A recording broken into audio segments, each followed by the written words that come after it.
last couple of years leave the area to go to prep school, and and you haven't really felt that.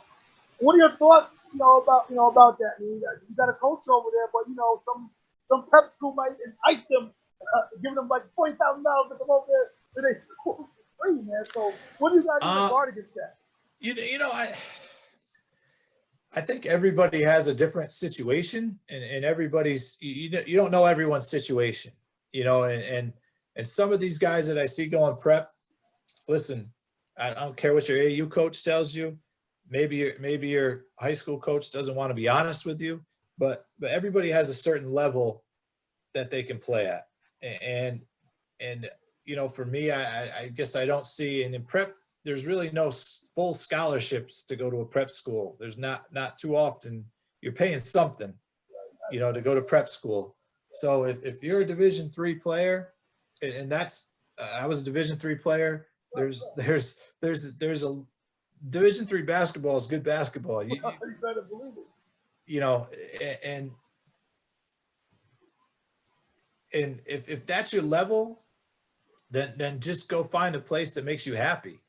Spend your money at that Division III school, get a good education, and make something out of your life. And unless you have a certain situation where maybe you're young, and you feel like you're a Division I player, I don't know. I go back and forth with it. I don't know everyone's situation, so I can't comment on specific people's situations. But some people, if I think high school coaches for the most part do a really good job, and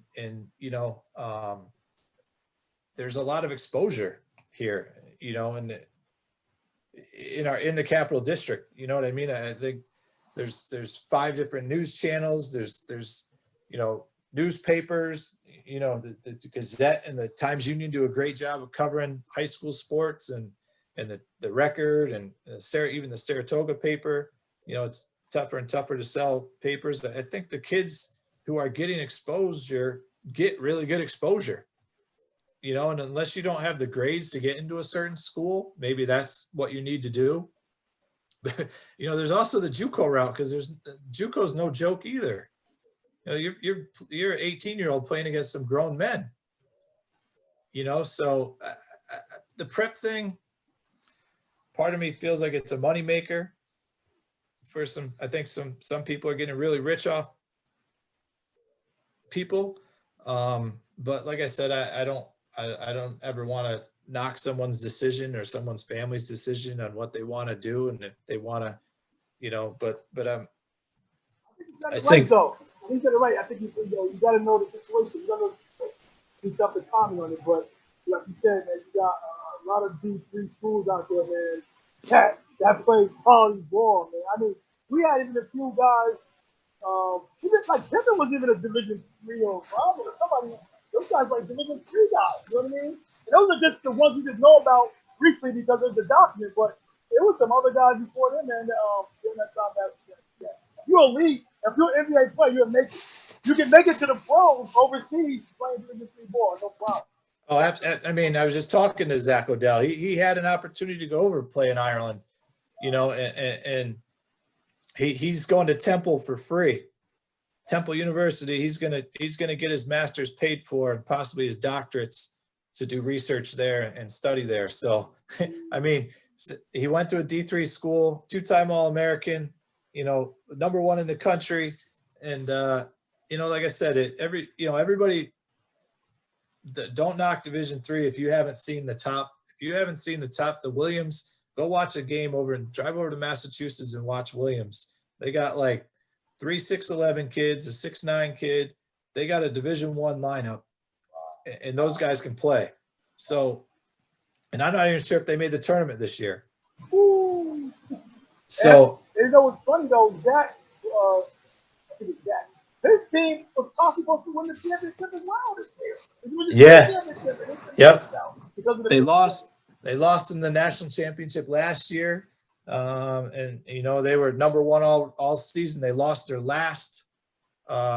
conference tournament final.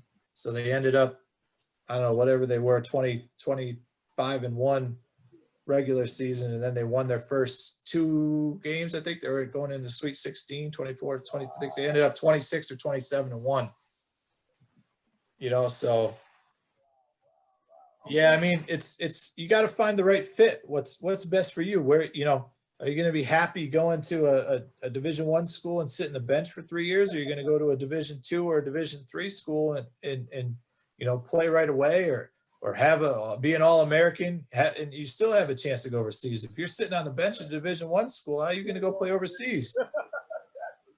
You know, so you know, you have to weigh, and that's why I think Shane, you know, made the right decision. He had just recently even applied to a prep school. You know, he was just making sure he covered all his options, and you know, he didn't want to go to prep school. He what did he academically? It would have been a waste of his time because he's got over a 90 average. He has a 12.10 on his SATs. What is he gonna? What's prep school gonna do academically for him other than lift weights and play basketball all day long? You know, and his parents are gonna have to pay for him to go to prep school. So, you know, goes to St. Rose. He's not gonna pay a dime, and you know, he's looking at, you know, hopefully, you know, getting a lot of playing time as a freshman. So, or at least, you know, competing for playing time as a freshman, which is all you can ask for. You know, he's not in a red shirt. He's not going to whatever. He's It's a win-win. You know what I mean? So, like you said, man, you got some talent over there to help them out this year. Coming over there with Shane over there at St. Rose, and like you said, with his work ethic though, he shouldn't have a problem. You know, finding some, at the bare minimum, finding minutes. He might not, depending on whether the situation might not be the minutes he wants, but at least the Stevens probably said before. Shane will, you know, I've known him since he was in, you know, sixth grade, something like that. He's going to find a way to get on the floor. He's going to do, you know, he's going to outwork you in practice. He's going to know every play. He's going to know every call. You know, you're not going to have to run the play 16,000 times for him to understand what play you're running. He's going to know the play on the first or second shot.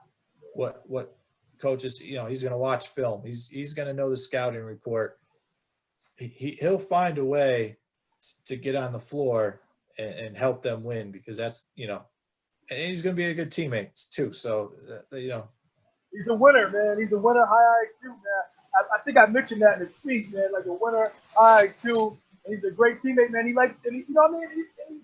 And he's a willing passer, man. And he does the little things that, you know, you might not see in the scorebook. So, you know, I can't say enough about the kid. Now, I enjoy watching the last 2 years that he's scored up and close. You know, watch him score as a young man.